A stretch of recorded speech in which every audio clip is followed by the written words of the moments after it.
Assalomu alaykum hammaga, yaxshimisizlar? Ish ko'payib ketdi. Bachalar, bosh og'riq. Kim nimalar? Tinchmisizlar? Ana shu remont qilmoqchiman. O'zim taxlamoqchiman. Nima? Shpaklovka. Suyroq qilib qanaqadir. Ana shu svetni almashtirdik. Oq terbuchak etib, plafon mana shunaqa edi. Bunaqa qo'ydik, uch xil yonadigan qilib.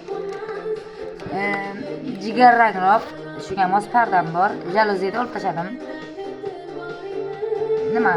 Bachalikka barmaqa nimasini o'ynadi, ochib qo'yadiganida olib qo'yardim. Eshik ochilib ketdi.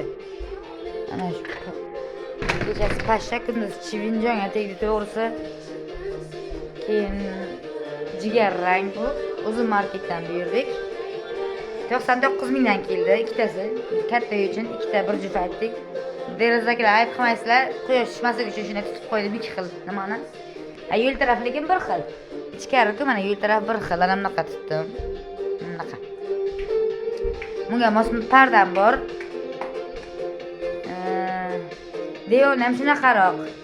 Jigarrangmi qilib shunaqa qilib fon qo'shib zakon nima qilmoqchiman-da? Shpaklab ketmoqchiman devonni. To'g'ri ketmoqchiman, shu uchun gilamlarni bo'shatdim. Kecha Wi-Fi-chilar kelib mana проводasini tortib berib ketdi. Mana bu yerdan tushirdik. Televizor ana shu yerga qotiraman. Televizor. Hozir yerda to'xtab televizorim. Ana shunaqa gaplar bizda hayotda o'zlaringizda nima gaplar? Kelinglar remontga yordam berishga.